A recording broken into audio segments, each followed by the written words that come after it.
The overhead lights hummed with that particular frequency that only waiters seemed to notice, a constant reminder that the dinner rush had begun and would not relent for hours. Marcus wiped down his station for the third time that evening, his shoulders already tight with the anticipation of chaos.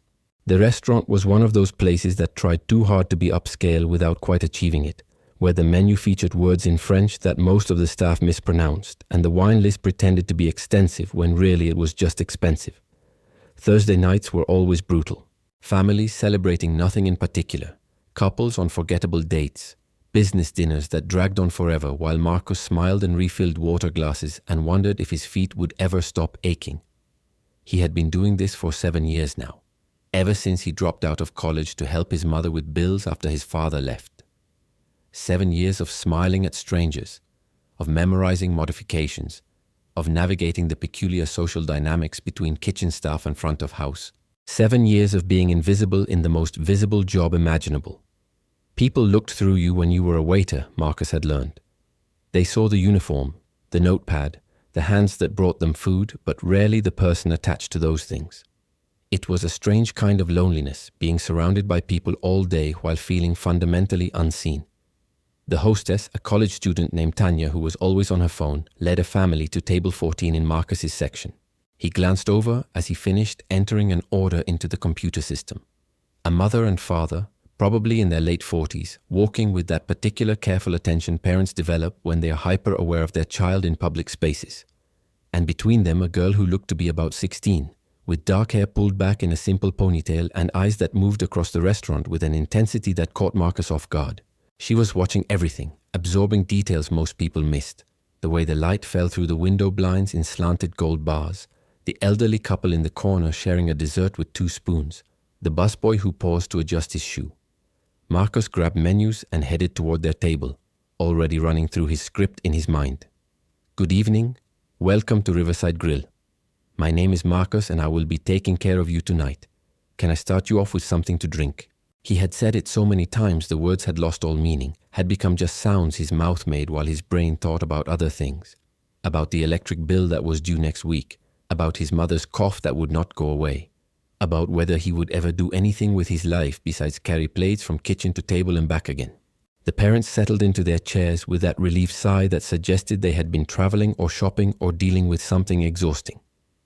The girl sat carefully, precisely, her hands folded in her lap, and when Marcus approached with his standard greeting already forming on his lips, she looked up at him and smiled. It was not the polite automatic smile people give to service workers, the smile that is really just a facial arrangement meant to acknowledge existence without actually engaging. This was different. Her eyes crinkled at the corners and there was something both shy and genuine in the expression, as though she was truly happy to see him, this stranger in a black shirt and apron who was about to pretend to care about her dining experience. Marcus faltered. Just for a second his script derailed. He smiled back automatically, and something strange happened in that moment. Something he could not quite name. It was as though she had actually seen him, had looked past the uniform to the exhausted person underneath, and in that seeing had offered something like recognition. He shook it off, started his greeting. The father ordered a beer, the mother asked for iced tea, and then both of them turned to the girl expectantly. She was still looking at Marcus, and he realized with a small start that she had been watching his lips while he spoke, her expression attentive but slightly detached, as though she was working to keep up with something difficult. The mother touched her daughter's arm gently and said something Marcus did not quite catch. The girl turned to her mother, and Marcus saw her hands come up from her lap, fingers moving in shapes and patterns that he recognized immediately, that sent a jolt through his chest like touching a live wire. Sign language. The girl was signing to her mother. The mother signed back, slow and somewhat clumsy, the signs of someone who had learned out of necessity rather than nature. The father looked uncomfortable, the way people often do when confronted with communication they cannot access, and he cleared his throat. She will have a lemonade, the father said, not looking at his daughter but at Marcus, as though the girl was not sitting right there capable of making her own drink choice if given the chance. Pink lemonade if you have it. The girl's hand stilled. Her smile dimmed but did not disappear entirely, and Marcus watched her retreat slightly into herself. That brightness he had seen a moment ago pulling back like something wounded. He knew that look. He had seen it before years ago, on another face in another context that still haunted him in quiet moments. The look of someone being spoken for, spoken over, made invisible in the most casual and everyday way possible. Pink lemonade, Marcus repeated, but he said it while looking at the girl, not the father, and he was rewarded with another small smile. Tentative this time, as though she was not sure whether his attention was real or just another performance. He distributed menus, explained the specials, and moved on to his other tables. But something had shifted inside him. Some door that had been closed for a very long time had cracked open just slightly. The dinner rush intensified. Table 6 needed more bread. Table 9 was unhappy with the temperature of their soup. Table 12 could not decide between two entrees and wanted Marcus to describe both in excruciating detail. A child at table 3 spilled an entire glass of milk across the table and onto the floor, and Marcus spent 5 minutes on his hands and knees with a rag while his other tables waited. The kitchen was backed up, orders were taking too long, and his manager Jerry kept making pointed comments about ticket times as though Marcus personally had control over how fast the line cooks could work. Through it all, Marcus found his attention drifting back to table 14. The family had ordered appetizers and he watched as they arrived and were distributed. The girl ate slowly, carefully, and Marcus noticed that she kept glancing around the restaurant with that same intense observation, as though she was trying to make sense of a world that operated on frequencies she could not quite access. Her parents talked to each other, their conversation animated, punctuated with hand gestures that were not sign language but just the ordinary gestures hearing people use to emphasize points. The girl watched their lips, tried to follow along, occasionally signed something that her mother would acknowledge with a nod or a brief signed response before turning back to the father. She was being included by proximity, Marcus realized, but not really by participation. She was at the table but somehow still alone. He thought about his brother. Daniel had been born profoundly deaf, and Marcus had learned sign language as a child the way other kids learn to ride bikes or swim, as just another way of moving through the world.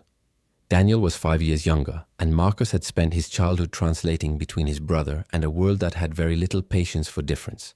He had watched people talk to their parents about Daniel as though he was not standing right there. He had seen teachers praise Daniel for being so brave just for existing. He had fielded 1,000 questions about whether Daniel could drive, could read, could live independently. Questions that revealed just how little most people understood about deafness, about the difference between disability and capability, about the barriers that society constructed and then pretended were natural. Daniel was in California now, thriving, working as a graphic designer for a tech company and living with his partner in an apartment Marcus had only seen in photos. They had not spoken much in the past year, not because of any fight, but because of that slow drift that happens when lives move in different directions. Marcus stayed to help their mother. Daniel left to build something new. Marcus told himself he did not resent it. But late at night, when the restaurant finally closed and he walked to his car through the empty parking lot, he sometimes wondered what would have happened if he had been the one who left. The girl at table 14 finished her appetizer and set down her fork with careful precision. She signed something to her mother, a question Marcus guessed based on the way her eyebrows lifted. Her mother signed back, just a few quick gestures, and the girl nodded. But Marcus caught a flicker of something across her face, disappointment maybe, or resignation. It was the look of someone who had learned not to expect too much, who had adapted to being the afterthought in conversations, the one whose needs came last because they required a little extra effort. Marcus made his rounds, dropping off checks, clearing plates, refilling drinks. When he returned to table 14 to take their dinner order, the father launched immediately into his preferences. Medium rare steak with loaded baked potato, no butter on the vegetables. The mother ordered salmon, asked 3 questions about preparation, made 2 modifications. Then they both looked at the girl, and there was a pause. That awkward moment where communication had to shift languages, where the easy flow of spoken words had to make room for something that required hands and eyes and intention. The mother signed to the girl, asking what she wanted. The girl signed back, pointing to something on the menu, and her mother started to interpret, but the father interrupted. "Just get her the chicken fingers," he said, not unkindly, but with the exhaustion of someone who wanted to move things along, who was tired of the extra steps that inclusion required. "She always likes those." The girl's hand stopped mid-sign. Her expression flattened, became carefully neutral, and Marcus saw her fold in on herself again, that light dimming. She looked down at her menu, no longer trying to participate, no longer fighting to be heard. It was such a small thing, this moment of being overridden. But Marcus understood that it was not small at all, that it was the accumulation of 1,000 small moments exactly like this one. Moments where the easier path meant erasing someone's voice, where consideration was sacrificed to convenience. Actually, Marcus said, and his own voice surprised him, I would love to know what she wanted to order. The table went quiet. The father looked at Marcus with the particular annoyance of someone who had been challenged by service staff, someone whose authority had been questioned in the mildest possible way. The mother looked uncertain, caught between appreciation and social awkwardness. The girl looked up, her eyes meeting Marcus's, and in them he saw something flicker to life again, a small flame of hope that maybe this interaction would be different, that maybe someone would actually wait for her answer instead of assuming it. Marcus set down his notepad. His hands came up, moving through the shapes and patterns that he had not used in over a year, muscle memory returning like breathing. He signed, "What would you like to eat?" His fingers were rusty, the grammar not quite as smooth as it had once been, but the girl's face transformed. Her eyes went wide with shock, then filled with something that looked almost like tears, and she signed back rapidly, excitedly, her whole body animated in a way it had not been all evening. She wanted the grilled salmon like her mother, but with rice instead of vegetables. And could she please have extra lemon? And also she had been watching someone at another table eat something that looked amazing, and could Marcus tell her what it was? Her hands flew through the signs, and Marcus signed back, answering her questions, explaining menu items, making suggestions, the same things he did for every table, but this time in a language that met her where she was instead of demanding she accommodate everyone else's comfort. The parents stared. The father's annoyance had shifted to something else, something Marcus could not quite read. The mother's eyes were definitely wet now, her hand pressed to her chest as though trying to hold something in. Around them, other tables had started to notice. A couple at the next table over was watching openly. A woman 2 tables away had paused with her fork halfway to her mouth.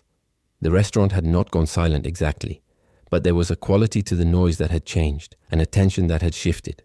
Marcus took the girl's order, writing it down while maintaining eye contact with her, treating her like he would treat any customer, with respect and attention and the basic dignity of direct communication.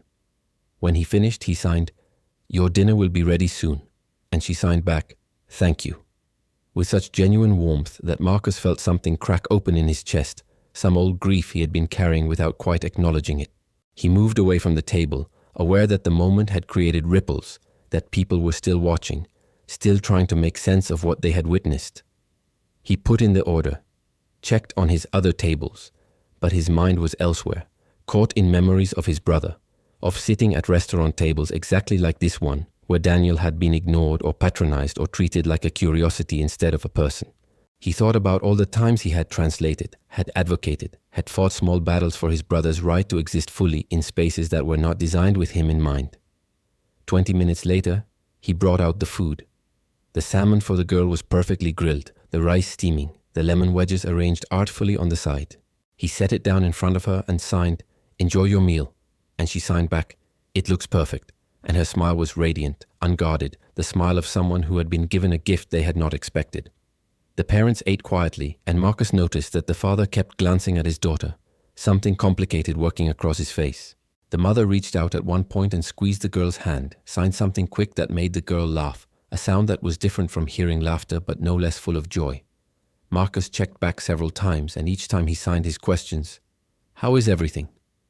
Can I get you anything else?" And each time the girl signed back, her responses growing more confident, more playful, as though she was testing the limits of this unexpected connection. The restaurant continued its usual chaos around them. Orders came out wrong and had to be remade. A party of 8 arrived without a reservation, and Jerry had to scramble to push tables together. Someone's credit card was declined. A woman found a hair in her salad and wanted her entire meal comped.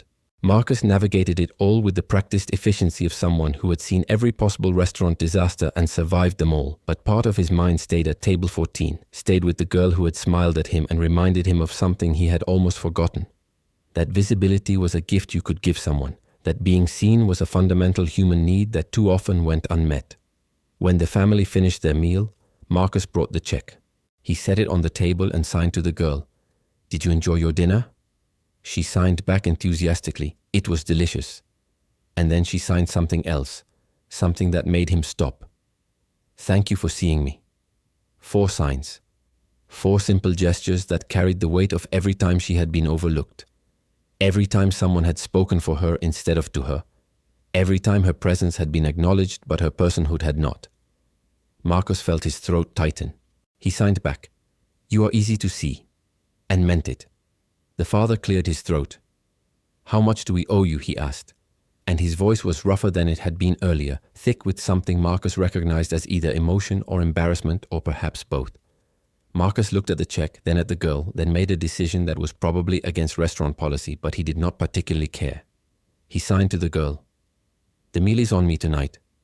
Thank you for reminding me why I learned to sign in the first place. The girl's eyes went wide. She signed something to her parents rapidly, and the mother's hand flew to her mouth. The father shook his head. No, we cannot let you do that, he said. But Marcus had already picked up the check, already made up his mind. I have a brother, Marcus said, speaking aloud now, but signing simultaneously so the girl could follow along. He is deaf. He lives across the country now, and I have not seen him in a long time. I learned to sign for him when we were kids, and somewhere along the way I stopped using it, stopped thinking about how important it was. Your daughter reminded me tonight. She reminded me that communication is not just about words, it is about effort, about caring enough to meet someone in their language instead of demanding they adapt to yours. So please let me do this. Let me say thank you for that reminder. The restaurant had gone quiet around them. Not completely silent, but quiet enough that people at nearby tables could hear, could watch this scene playing out. The mother was crying openly now, not bothering to hide it. The father's jaw was working, his eyes red-rimmed. The girl looked between her parents and Marcus, her own eyes bright with tears, and then she stood up from the table and came around to where Marcus stood. She hugged him. It was quick, fierce, the hug of someone who had been given something rare and precious and did not have words in any language adequate to express what it meant. Marcus hugged her back, this girl whose name he did not even know, and felt his own eyes burning. When she pulled away, she signed to him, I will remember this forever. Around them, the restaurant had indeed gone still. Not the dramatic movie moment silence, but something more real, more human. People had stopped eating, stopped talking, stopped moving, because they had witnessed something that punctured the ordinary flow of their evening, something that reminded them that beneath all the daily transactions and social performances, there were moments of genuine connection possible, moments when someone chose to see another person completely. An older woman at a nearby table started clapping. It was tentative at first, uncertain, but then others joined in. The applause spread through the restaurant, scattered at first and then more sustained, and Marcus stood there with his hand on the girl's shoulder, feeling embarrassed and moved and overwhelmed. The girl was crying and laughing simultaneously, signing thank you over and over, and her parents were both crying too, and Jerry was standing by the kitchen door with his arms crossed, looking like he did not know whether to be angry about restaurant policy or moved by what had just happened. The family gathered their things to leave. Before they did, the father approached Marcus and extended his hand. I am Tom, he said. This is my wife Rachel and our daughter Sophie. She has been deaf since birth, and we have really tried to learn sign language to give her the tools she needs, but it is hard sometimes. We live in a small town, and there are not many resources, and sometimes we take shortcuts we should not take. Sometimes we speak for her when we should wait. Sometimes we make assumptions about what she wants because it is easier than asking. Sometimes we get tired. Tonight you showed me what it looks like when someone does not take shortcuts, when someone makes the effort, and I'm ashamed it took a stranger to show me what I should have been doing all along. His voice broke on the last words. Marcus shook his hand, not trusting his own voice. Rachel hugged him too, whispering thank you against his shoulder. Sophie signed goodbye to Marcus, formal and polite, and then she signed something else, something that looked like a promise. I will tell everyone about tonight. I will tell them there are people who see us. After they left, the restaurant slowly returned to its normal rhythm, but something had changed. People looked at Marcus differently. His other tables tipped more generously. Strangers stopped him to say they had been moved by what they witnessed. One woman told him her nephew was deaf and she had never thought to learn sign language, had always made him read lips, and tonight had made her realize what a burden she had placed on him. A man said he had learned some signs in college and had forgotten them and was going to take a class now, was going to relearn what he had let slip away. Jerry pulled Marcus aside near the end of the shift. That was not by the book, he said, and Marcus prepared himself to be written up, to have the meal cost deducted from his pay, to face whatever consequence came from choosing compassion over policy. But Jerry surprised him. That was not by the book, he repeated, but it was good. It was really good. The owner called. Someone posted a video online. We have had 20 calls for reservations in the past hour. People want to eat at the restaurant where the waiter signs. People want to be part of something like what happened tonight. Corporate is thrilled. Marcus did not care about corporate or reservations or videos going viral. He cared that Sophie would go home tonight feeling seen. He cared that maybe Tom and Rachel would think more carefully about how they communicated with their daughter. He cared that he had used a skill he had thought was no longer relevant and discovered it had only been waiting for the right moment to matter again. When his shift ended, Marcus sat in his car in the parking lot and called his brother for the first time in 6 months. Daniel answered on the third ring, his voice suspicious because Marcus never called. They only texted, and calls usually meant something was wrong. "Are you okay?" Daniel asked, and Marcus heard California traffic in the background, heard his brother's life continuing without him. "I am okay," Marcus said.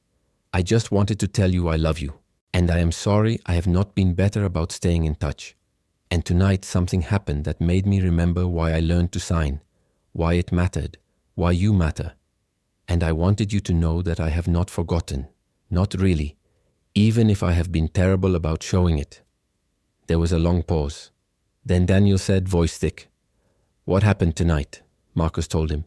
He described Sophie and her smile, the way her parents had spoken for her, the moment he decided to sign instead of taking the easy path.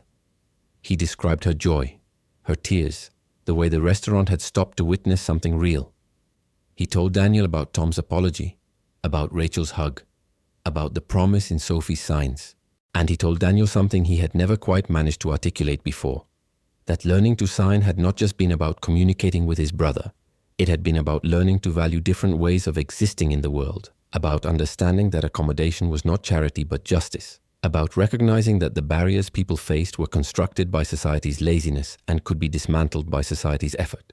"I am proud of you," Daniel said when Marcus finished. And Marcus realized he had been waiting years to hear those words, had been carrying a guilt he had not quite named about staying when Daniel left, about choosing duty over dreams, about serving food while his brother built something meaningful. But maybe this was meaningful too. Maybe there were many ways to matter.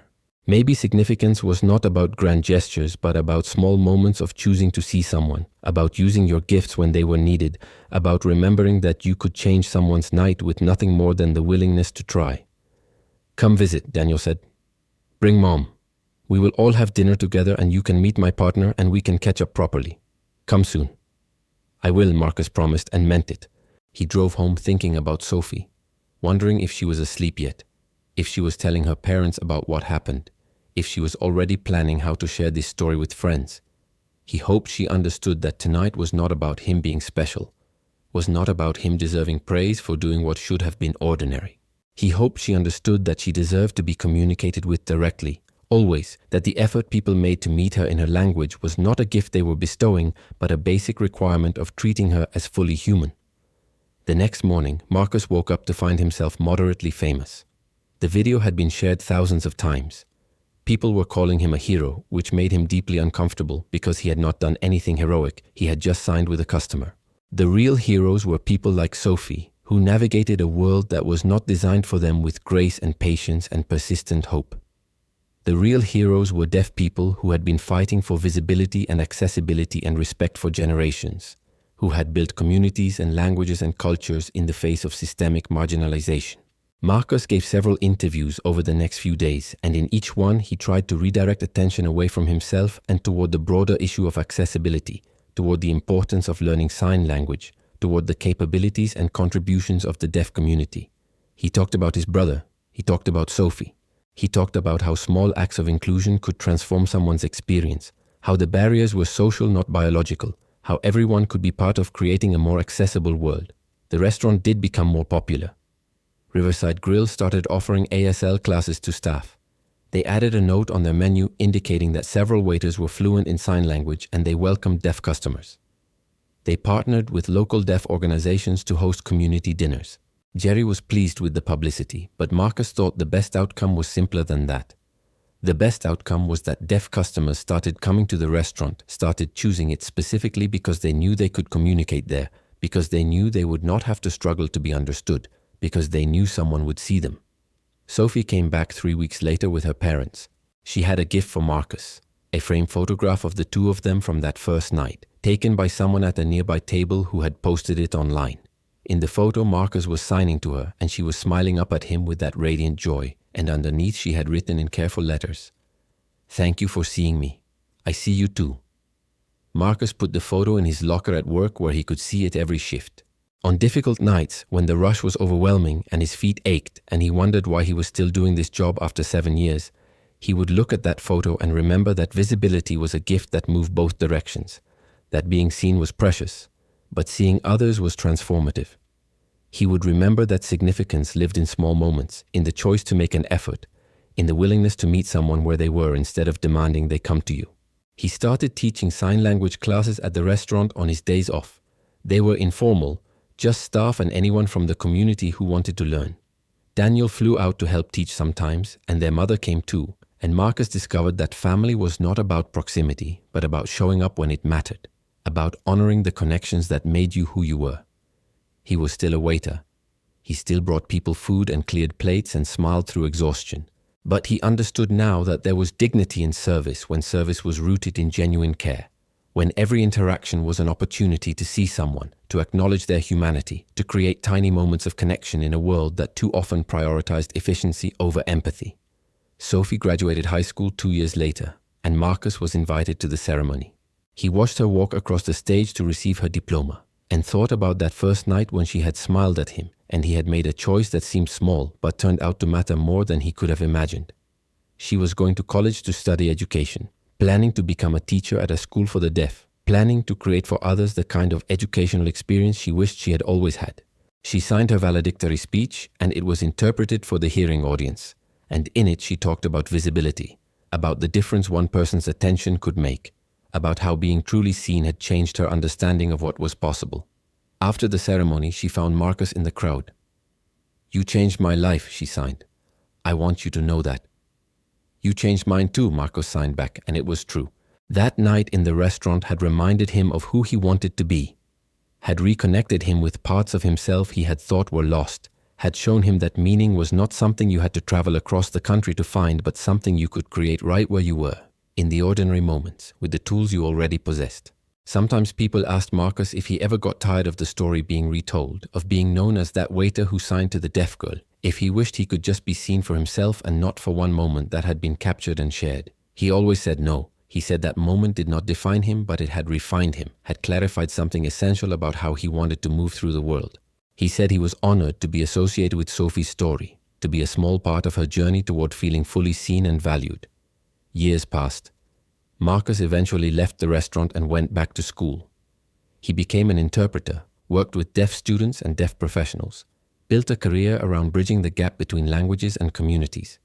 His mother's health improved. His brother's graphic design firm thrived. Sophie became a celebrated educator, wrote a book about deaf pedagogy, married another deaf woman in a ceremony where Marcus was invited, and cried through the vows. Life moved forward the way it does, accumulating moments, some significant and some ordinary, weaving them together into the larger fabric of existence. But Marcus never forgot that Thursday night at Riverside Grill when a girl smiled at him and he chose to really see her, when he decided that convenience was less important than connection, when he used a language he had learned for love and discovered it still held power. He never forgot the way the restaurant went quiet, not with awkwardness but with attention, with people suddenly aware that they were witnessing something that mattered. He never forgot that being seen is a fundamental human need, and seeing others is a choice we make every day, in ways large and small, in how we speak and listen and accommodate and adapt. If you found meaning in this story, if it reminded you to look more carefully at the people around you, to make an effort where effort is needed, to remember that small acts of inclusion can transform someone's day or even their life, then I invite you to subscribe to this channel. We share stories like this one, true accounts of human connection and courage and compassion, stories that remind us of our capacity to be better, kinder, more attentive to each other. Every subscription helps us continue this work, helps us reach more people with these reminders that significance lives in ordinary moments and that we all have the power to see and be seen. Thank you for listening to this story. Thank you for being the kind of person who values these moments of connection. And thank you for remembering that in a world that often moves too fast, that prioritizes efficiency over empathy, that makes invisible those who require a little extra effort, we can all be like Marcus. We can all choose to see. We can all create moments where someone feels valued, where communication bridges divides, where a simple act of attention changes everything. That is the gift we have to give each other, and the world becomes richer every time we choose to give it.